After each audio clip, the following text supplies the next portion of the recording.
محمد اورنگزیب کے دور کے مسائل۔ اورنگزیب کا دور پہلے شہنشاہوں کے دور سے بہت مختلف تھا۔ اس نے اپنے دور میں بہت سے مسائل کا سامنا کیا۔ اس نے غیر مسلموں پر پھر سے جزیہ کا نظام نفاذ کروایا، جس کے باعث ہندو جو تھے وہ مشتعل ہو گئے۔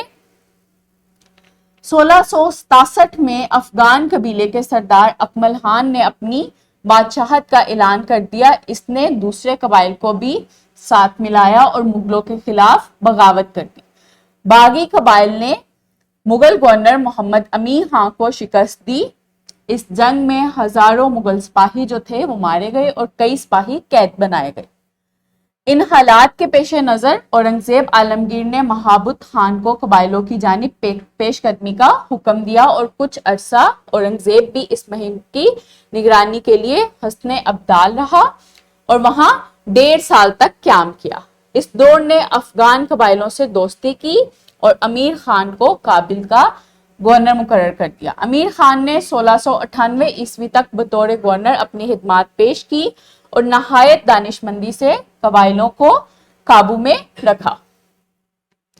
1669 میں متھرا کے ہندو جاٹوں نے متھرا کے فوجدار عبد الغنی کو قتل کر دیا اور اورنگزیب نے بذات خود متھرا میں بغاوت کو کچلا اور بغاوت بلند کرنے والے شخص کو گرفتار کر کے قتل کر دیا۔ بندیل کھنڈ کے بندیلا سردار چمپت رائے نے 1671 عیسوی میں اورنگزیب کے خلاف بغاوت کی اور اورنگزیب نے اس کی سرکوبی کے لیے ایک بھاری لشکر تیار کیا۔ سردار شاہی فوج کا مقابلہ نہ کر سکا اور عبرتناک شکست سے دوچار ہوا۔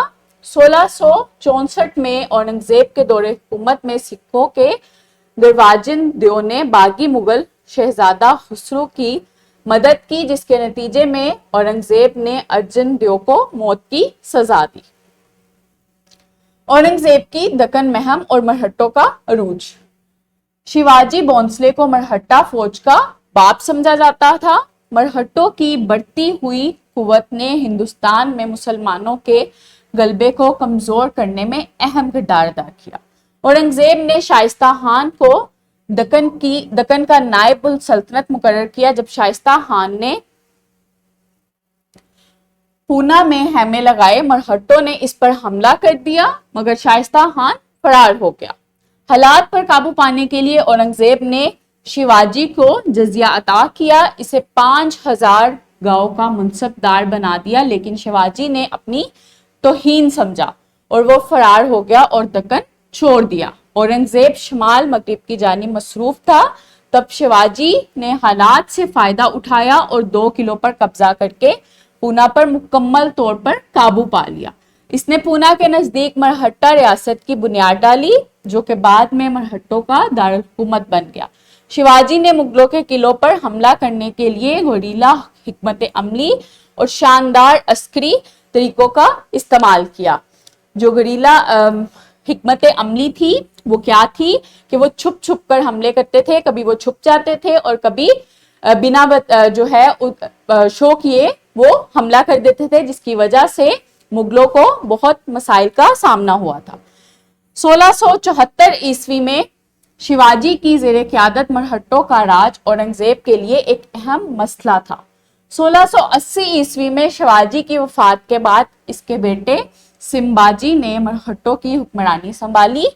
سمباجی نے ریاست بیجاپور اور گولکنڈا کی مدد سے مغلیہ علاقوں پر حملے شروع کر دیے۔ اس مقصد کے لیے بیجاپور اور گولکنڈا پر قبضہ کر کے مغلیہ سلطنت کے ساتھ الحاق کیا۔ اس دوران سمباجی کو 1689 میں قتل کر دیا۔ سمباجی کے قتل سے مرہٹوں میں غم و غصے کی لہر دوڑی اور برِ صغیر میں تناؤ کے ایک نئے دور کا آغاز ہوا۔ پیارے بچوں، آج ہم نے کیا پڑھا؟ محی الدین محمد، جو کہ اورنگزیب عالمگیر کے نام سے مشہور تھا۔ اورنگزیب کا دور پہلے شہنشاہوں کے دور سے مختلف تھا۔ اس نے اپنے دور حکومت میں بہت سے مسائل کا سامنا کیا تھا۔ شیواجی بونسلے کو مرہٹا قوم کا باپ سمجھا جاتا ہے، جس نے پہلے جو مغلیہ سلطنت تھی وہاں پہ قبضہ کیا اور پونا کے علاقے پہ اپنی حکومت جو تھی وہ شروع کر دی، اور اس کے بعد اس کے بیٹے اور دوسرے جو مرہٹا قوم کے لوگ تھے، انہوں نے مغلیہ سلطنت کا زوال لانے میں بہت اہم کردار ادا کیا اور برصغیر میں ایک تناؤ کا انہوں نے منظر پیش کیا۔